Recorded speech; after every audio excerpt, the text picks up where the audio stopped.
सिद्ध योग में आपका स्वागत है। हम आप सबके लिए ऑनलाइन योग कक्षाएं आयोजित कर रहे हैं जो अंग्रेजी और हिंदी दोनों भाषाओं में उपलब्ध हैं।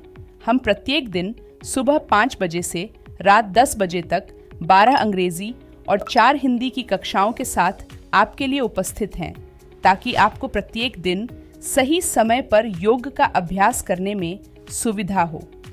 ये 2 सप्ताह एक ऐसा समय है जिसमें आप शामिल होकर अपने जीवन में एक सकारात्मक परिवर्तन का अनुभव कर सकते हैं, वह भी बिल्कुल मुफ्त में।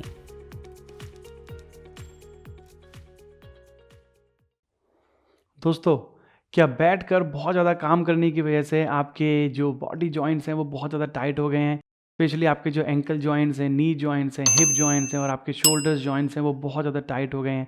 और बैठकर बहुत ज़्यादा काम करने की वजह से आपकी जो स्पाइन का पोस्चर है वो बहुत ख़राब हो गया है। आपकी बैक इस तरीके से हंच हो गई, शोल्डर्स ड्रॉप हो गए हैं।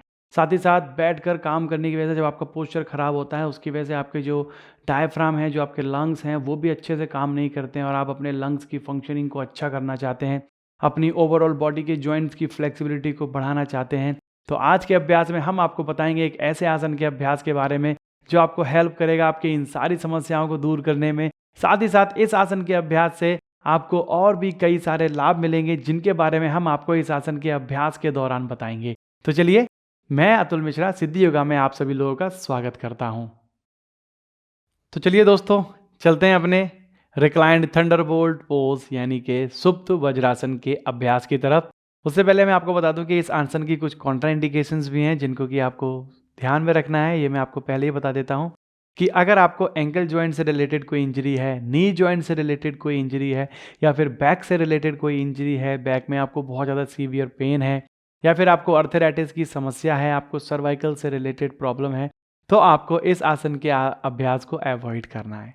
ठीक है, तो चलिए अब चलते हैं इस आसन के अभ्यास की तरफ। तो पहले इस आसन के लिए जो प्रिपरेटरी प्रैक्टिस है और जो प्रिपरेटरी आसना है उनको हम समझ लेते हैं। तो दोस्तों, ये आसन जैसे कि मैंने आपको स्टार्टिंग में बताया है कि ये आसन आपके एंकल जॉइंट्स की फ्लेक्सिबिलिटी बढ़ाने में, आपके नी जॉइंट्स की फ्लेक्सिबिलिटी बढ़ाने में, आपकी बैक की फ्लेक्सिबिलिटी बढ़ाने में, आपके शोल्डर्स की फ्लेक्सिबिलिटी बढ़ाने में बहुत ज़्यादा हेल्पफुल है। तो हमें अपने इन बॉडी पार्ट्स को थोड़ा सा वार्म करना बहुत ज़्यादा ज़रूरी है। तो सबसे पहले हम एंकल जॉइंट्स के लिए वार्म अप कर लेते हैं। तो आपको इस तरीके से जब आप इस आसन के अभ्यास को शुरू कर रहे हैं उसके पहले आपको अपने एंकल जॉइंट्स को क्लॉकवाइज और एंटी क्लॉकवाइज रोटेट करके थोड़ा सा वार्म अप कर लेना है अपने एंकल जॉइंट्स को। इसी तरीके से आपको अपने नी जॉइंट्स को, नी को बैंड करके आपको इस तरीके से रोटेट करके अपने नी जॉइंट्स को भी थोड़ा सा वार्म अप कर लेना है। आप 5 से 10 बार क्लॉकवाइज और 5 से 10 बार एंटी क्लॉकवाइज इस तरीके से आपको अपने नी को रोटेट करना है। तो आपको दोनों पैरों से करना है, ठीक है, क्लॉकवाइज करना है, इस तरीके से घुमाएंगे और इसी तरीके से आपको एंटी क्लॉकवाइज करना है। साथ ही साथ अपने बैक के वार्म अप के लिए और शोल्डर्स के वार्म अप के लिए आप table top, reverse table top जो है हमारा पोज, उसकी प्रैक्टिस आप कर सकते हैं। तो इसके लिए जो आसन है जो इस अभ्यास में आपको हेल्प करेगा, जिसकी कि आपको प्रैक्टिस करनी है इस अभ्यास को करने से पहले, वो है आपका रिवर्स टेबल टॉप। आपको इस तरीके से बैक को अप और डाउन, तो ये आपके शोल्डर्स को और आपकी लोअर बैक को वार्म अप करने में बहुत ज़्यादा हेल्प करता है।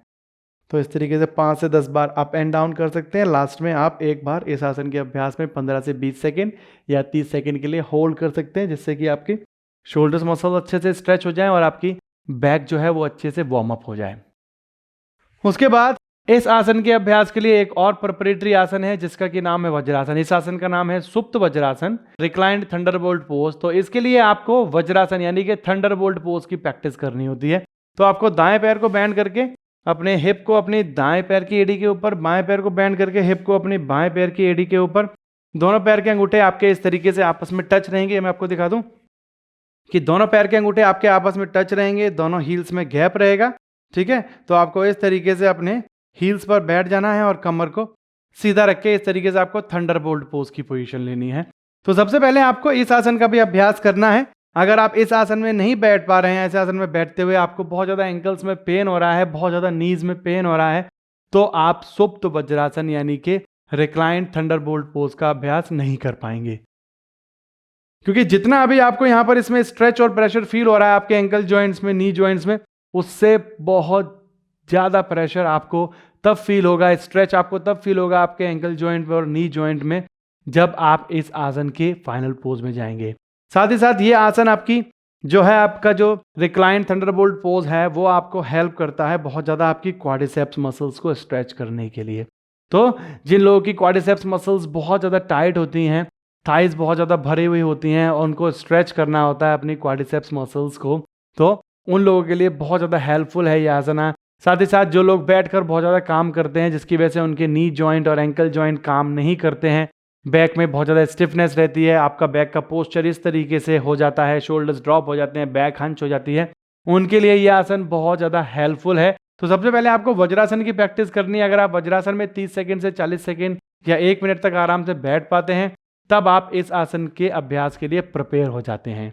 तो चलिए, सबसे पहले हमें इस आसन का अभ्यास करना है अपनी योगा प्रॉप के साथ। तो इस आज के अभ्यास में हम यूज करने वाले हैं अपनी बॉल्स्टर को। आपको योगा बॉल्स्टर ले लेना है और सुप्त वज्रासन के लिए हम योगा बॉल्स्टर का यूज करेंगे, जिससे कि हम कम स्ट्रेच देते हुए अपने एंकल जॉइंट और नी जॉइंट में कम स्ट्रेच देते हुए इस आसन का अभ्यास कर पाएंगे। तो आपको क्या करना है, आपको बॉल्स्टर को अपने हिप से थोड़ा सा दूर, जो बॉल्स्टर है उसको आप अपने हिप से थोड़ा सा दूर रखेंगे और आपको दोनों हाथों की हेल्प से इस तरीके से आपको पीठ के बल इस तरीके से लेट जाना है, गर्दन को रिलैक्स कर देना है। यहाँ पर दोनों हाथों को आप चाहें तो ऊपर उठाकर इस तरीके से रख सकते हैं या फिर फिंगर लॉक कर सकते हैं। तो यहाँ पर आपको ट्राई करना है अपने दोनों घुटनों को एक दूसरे के पास रखने का। साथ ही साथ क्वाड्रिसेप्स मसल्स पर जो स्ट्रेच आ रहा है, आपकी चेस्ट की ओपनिंग के लिए, आपकी एब्डोमेन मसल्स को स्ट्रेच करने के लिए, आपके डायफ्राम को अफेक्ट करता है ये, जिससे कि आपकी लंग्स कैपेसिटी बढ़ती है, आपका ब्रीथिंग पैटर्न इंप्रूव होता है इस आसन के अभ्यास से, बहुत ज़्यादा हेल्पफुल है।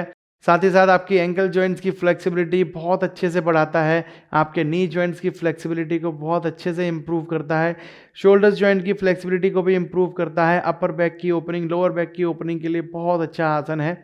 तो आप शुरुआत में आप बॉल्स्टर के साथ इस तरीके से इस आसन का अभ्यास कर सकते हैं।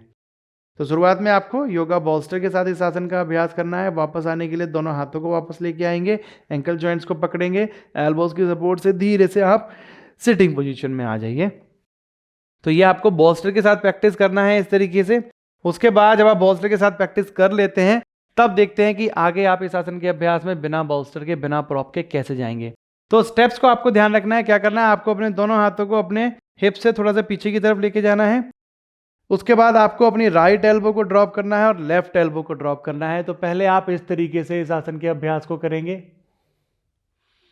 अपनी एल्बोज को ड्रॉप करके। अगर आपको बहुत ज़्यादा पेन हो रहा है आपके एंकल जॉइंट्स में, आपके नी जॉइंट्स में, आपकी क्वाड्रिसेप्स मसल्स में, जो थाइज में बहुत ज़्यादा स्ट्रेच आ रहा है, तो आप यहाँ पर रुक सकते हैं इस आसन के अभ्यास में। अगर आपको बहुत ज़्यादा पेन नहीं हो रहा है या फिर थोड़े समय तक 2 से 3 दिन, 5 दिन या 1 हफ्ते तक आप इस तरीके से प्रैक्टिस कीजिए।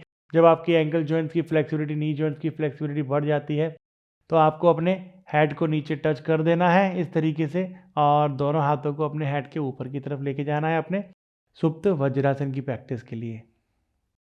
तो आप इस तरीके से प्रैक्टिस कर सकते हैं। उसके बाद अगर पॉसिबल है तो आप अपने शोल्डर्स को टच कर दीजिए, दोनों हाथों को इस तरीके से आप सामने की तरफ रख सकते हैं। तो ये फाइनल पोज हो जाता है और काफ़ी अच्छा स्ट्रेच आपके नी जॉइंट्स में और एंकल जॉइंट्स में आएगा। आपकी क्वाड्रिसेप्स मसल, थाई मसल्स में बहुत अच्छा स्ट्रेच आता है, आपकी एब्डोमेन मसल्स पर स्ट्रेच आता है, आपकी रिब्स स्ट्रेच होती हैं, आपकी जो स्पाइन का पोस्चर है वो इंप्रूव होता है, आपकी बैक की फ्लेक्सिबिलिटी बढ़ती है। तो ये आसन आपको बहुत ज़्यादा हेल्प करता है आपकी ओवरऑल बॉडी की फ्लेक्सिबिलिटी बढ़ाने में। वापस जब आपको आना होता है तो दोनों हाथों को पहले वापस लेके आते हैं, एंकल जॉइंट्स को पकड़ते हैं या फिर एल्बोज के सपोर्ट से पहले अपने हेड पर आ जाते हैं। ओके, उसके बाद दोनों हाथों को पास रखिए अपने हेड के, थोड़ा सा और अंदर की तरफ पुश कीजिए और अपने एंकल जॉइंट्स को या हील को पकड़ते हुए एल्बोज की सपोर्ट से धीरे धीरे आपको अपने हेड को अप करना है। फिर एल्बोज की सपोर्ट से चेंज करके अपनी पाम पर आएंगे, दोनों पाम्स पर, और धीरे से इस तरीके से आप सिटिंग पोजीशन में आ सकते हैं। और इस आसन के अभ्यास से वापस आने के बाद सबसे ज़रूरी चीज़ कि आपको अपने एंकल जॉइंट्स और नी जॉइंट्स को रिलैक्स करना होता है। तो आपको अपने एंकल जॉइंट्स को इस तरीके से क्लॉकवाइज, एंटी क्लॉकवाइज रोटेट करना है। पहले भी करना है आपको, आसन के अभ्यास से वापस आने के बाद भी करना है। साथ ही साथ नी जॉइंट्स को आप इस तरीके से रिलैक्स कर सकते हैं। साथ ही साथ आप अपनी नी कैप्स को क्लॉकवाइज और एंटी क्लॉकवाइज रोटेट करके भी अपने नीज को रिलैक्स कर सकते हैं। तो ये चीज़ आपको बोलनी नहीं है। जब भी आप आसन के अभ्यास से वापस आ रहे हैं तो जिन पार्ट्स पर आपको स्ट्रेच आया है उन पार्ट्स को, मसल्स को और जॉइंट्स को रिलैक्स करना बहुत ज़्यादा ज़रूरी है। तो दोस्तों ये हमने आपको बताया कि किस तरीके से आप सुप्त वज्रासन यानी कि रिक्लाइंड थंडरबोल्ट पोज की प्रैक्टिस कर सकते हैं। बट जैसे कि कॉन्ट्रा इंडिकेशंस आपको बताई थी, मैं एक बार फिर से बता दूं कि आपको नी जॉइंट से रिलेटेड अगर समस्या, आर्थराइटिस की समस्या है, एंकल जॉइंट से रिलेटेड कोई इंजरी है, बैक जॉइंट से रिलेटेड कोई इंजरी है, तो आपको इस आसन के अभ्यास को अवॉइड करना है। बाकी ये आसन आपके नी जॉइंट्स, एंकल जॉइंट्स और बैक की फ्लेक्सिबिलिटी को इम्प्रूव करता है। साथ ही साथ ये आपके डाइजेशन को भी इम्प्रूव करता है, मेमोरी पावर को इम्प्रूव करता है, आपके कंसंट्रेशन को इम्प्रूव करता है। साथ ही साथ ये आसन आपको बहुत ज़्यादा हेल्प करता है आपकी लंग्स कैपेसिटी को बढ़ाने में, आपके ब्रीथिंग पैटर्न को अच्छा बनाने में। कुछ लोगों को समस्या हो जाती है अस्थमा की या ब्रोंकाइटिस की, तो अगर आप इस आसन का लगातार अभ्यास करते हैं तो आपको लंग्स से रिलेटेड कभी कोई परेशानी नहीं होगी। तो दोस्तों मैं आशा करता हूं कि इस सारी जानकारी के साथ आप अभ्यास कर पाएंगे अपने सुप्त वज्रासन रिक्लाइन थंडरबोल्ट पोज का। और प्रॉप्स का यूज भी हमने आपको बताया। तो स्टार्टिंग में जो हमने आपको स्टेप्स बताए हैं उन्हीं स्टेप्स के साथ आपको इस आसन का अभ्यास शुरू करना है, जिससे कि आप इंजरीज को अवॉइड कर पाएं और इस आसन के अभ्यास को अच्छे तरीके से बिना किसी इंजरी के फाइनल पोज में पहुंच पाएं। तो दोस्तों चलिए करिए आप इस आसन का अभ्यास। हम जल्दी मिलते हैं आपसे अगले आसन में। तब तक के लिए नमस्कार।